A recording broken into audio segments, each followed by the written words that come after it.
"Aye," Bim continued the story, "right up to the bear Keesh walked, and the bear looked after him, and Keesh ran away. But as he ran he dropped a little round ball on the ice, and the bear stopped and smelled it, then swallowed it up, and Keesh continued to run away and drop little round balls, and the bear continued to swallow them." Exclamations and cries of doubt were being made, and Ugh Gluk expressed open unbelief. "With our own eyes we saw it," Bim affirmed. And Bawn, "Aye, with our own eyes." And this continued until the bear stood suddenly upright and cried aloud in pain and thrashed his forepaws madly about. And Keesh continued to make off over the ice to a safe distance. But the bear gave him no notice, being occupied with the misfortune the little round balls had wrought within him.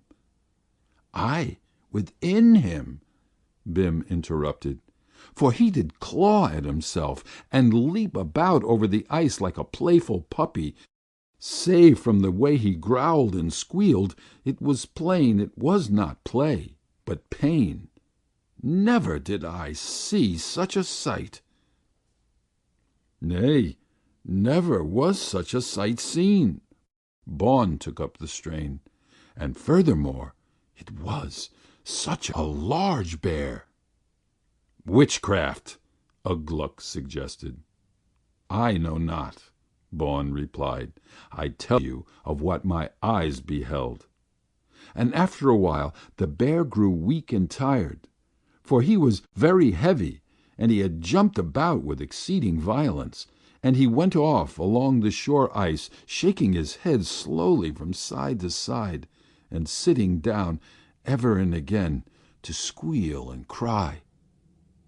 And Keesh followed after the bear, and we followed after Keesh, and for that day and 3 days more we followed. The bear grew weak, and never ceased crying from his pain. "It was a charm!" Ugh Gluk exclaimed. "Surely it was a charm." "It may well be." And Bim relieved Bawn. The bear wandered, now this way and now that, doubling back and forth and crossing his trail in circles, so that at the end he was near where Keesh had first come upon him. By this time he was quite sick, the bear, and could crawl no farther. So Keesh came up close and speared him to death. "And then?" Klosh Kwan demanded. "Then we left Keesh skinning the bear, and came running that the news of the killing might be told. And in the afternoon of that day the women hauled in the meat of the bear, while the men sat in council assembled. When Keesh arrived, a messenger was sent to him, bidding him come to the council.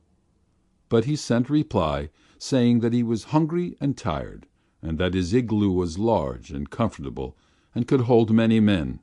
And curiosity was so strong on the men that the whole council, Klosh Kwan to the fore, rose up and went to the igloo of Keesh.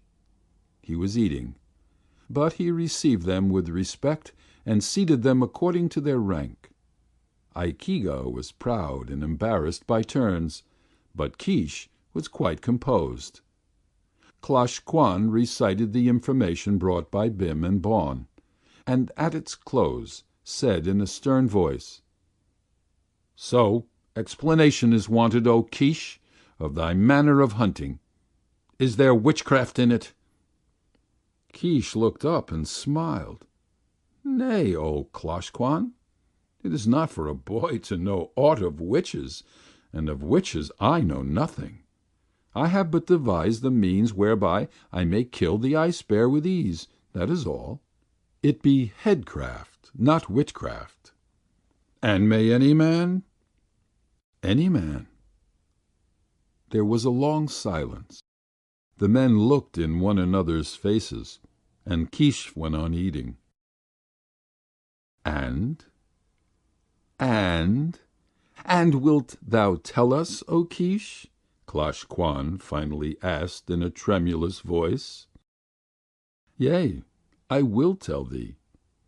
Keesh finished sucking a marrow bone and rose to his feet. It is quite simple. Behold! He picked up a thin strip of whalebone and showed it to them. The ends were sharp as needle points. The strip he coiled carefully, till it disappeared in his hand. Then suddenly releasing it, it sprang straight again. He picked up a piece of blubber. So, he said, one takes a small chunk of blubber, thus, and thus makes it hollow. Then into the hollow goes the whalebone, so tightly coiled, and another piece of blubber is fitted over the whalebone. After that it is put outside, where it freezes into a little round ball. The bear swallows the little round ball, the blubber melts, the whalebone with its sharp ends stands out straight. The bear gets sick, and when the bear is very sick, why, you kill him with a spear. It's quite simple. And Ugh Gluk said, Oh! And Klosh Kwan said, Ah! And each said something after his own manner, and all understood. And this is the story of Keesh, who lived long ago on the rim of the polar sea. Because he exercised headcraft and not witchcraft, he rose from the meanest igloo to be head man of his village, and through all the years that he lived, it is related, his tribe was prosperous, and neither widow nor weak one cried aloud in the night because there was no meat. End of The Story of Keesh by Jack London.